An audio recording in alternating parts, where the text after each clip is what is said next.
Сайн байцгаана уу мөнгө лунаа суугата тавтай морил та бүхэндээ хаан ширээнд өргөмжлөгдсөн хатан киноныхоо 10 дугаар ангийн яриад үгэй. Лайк, subscribe битгий мартаарай.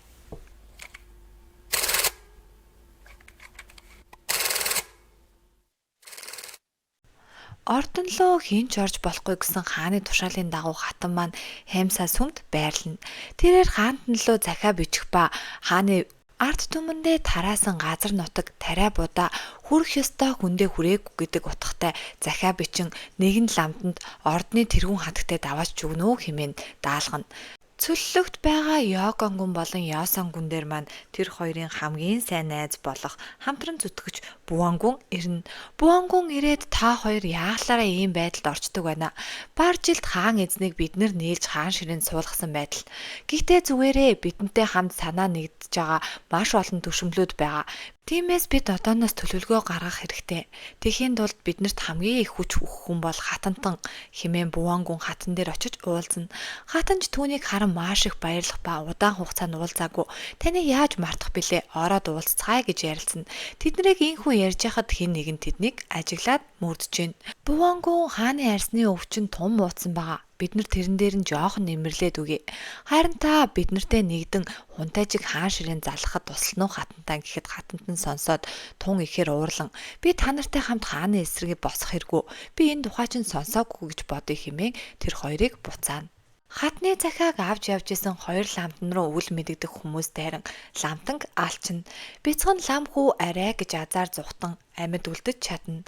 Үзэгдэл солигдож хааны авга ах дээр нөгөө дайрсан хүмүүс хатны захиаг авчирж өгөх ба хааны авга ах тэр захиаг уншин яана би үнэхээр өвхөгт өгчээ. Тун ойрхон байсан байна хэмээн хэлнэ.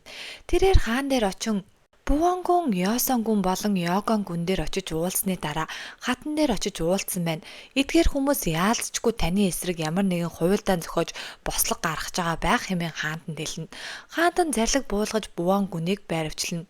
Маш ихээр тамлагдсан Буан гүн дээр хаантан очсноо. Үүнийг цаазал хэмээн тушаана. Баруун гарын сайд нь та яахан ингэж болох вүлээ? Энэ хүмүүсүүдийг үндсээр нь устгах хэрэгтэй гэхэд хаантан одоо ингэж хангалттай энэ бүхэн чамд хангалттай гэж бодогдохгүй байна уу хэмээн энэ хэргийг хаана. Хатны шадар авхай хатан дээр ирэн усаа залхамжлагч гүнж захиа явуулжээ хэмээн. Гэтэл тэр захиан дээр нь амар мэндийн мэдээ ээжихээ. Хаан эзэн маргаашнаас 7 хоног анд явхаар болсон гэдгийг дуулгана. Гэтэл Гевгенд сүмд ордны цэргүүд ирэн чүү төшмөл хааны тушаал таныг огт эндээс битгий гаргаарай гэсэн хэмээн хэлэхэд хатантан үнэхээр их гайхана. Чирён татвар юм дээр нэгэн эмэгтэй ирээд ямар үзэсгэлэнтэй юм бэ? Таныг би хатан л гэж бодлоо. Миний хүн ордны тайган. Та хэрвээ хүүгийн маань албан тушаалыг дээшлүүлж өгвөл гэд хахвал өгөх гэж оролдоход нь чирээ авах. Битгий санаа зов надад үнэнч байна гэж амлавал би хүслийг чинь биелүүлээ хэмээн ордны ахлах тайган дуудана. Ахлах тайган бид нар ингэж болохгүй энэ бүхнийг хатанд нь шийддэг гэхэд чирээ авахай. Би бол хааны хайр итгэлийг хүлээсэн дөрөвдүгээр авахай. Надад ийм эрх мэдэл байгаа гэж бодож ин хэмээн тушаана. Чүү төшмөл хааны авга ах дээр ирэн хааны тушаалгүйгээр хатныг хордог нь үнэхээр буруудлаа.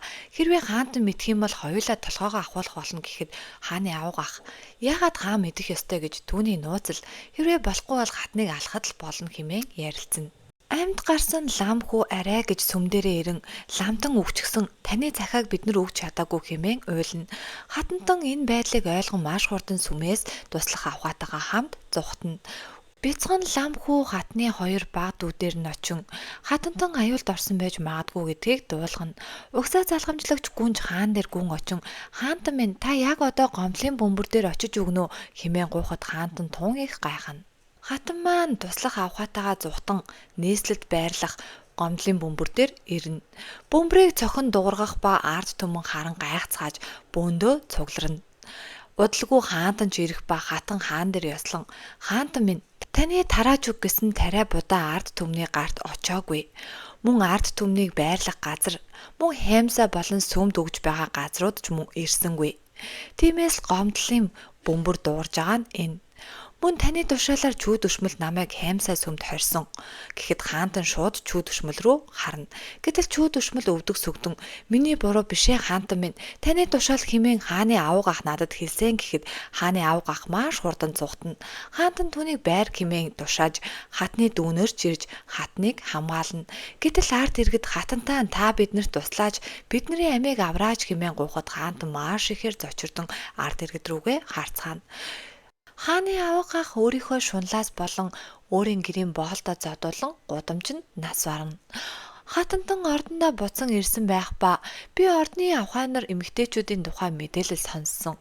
Чирён чи ордны боловсон хүчинд оролцохыг хүсэе юу? Яг одоо ордноос гар хэмээн хэлнэ.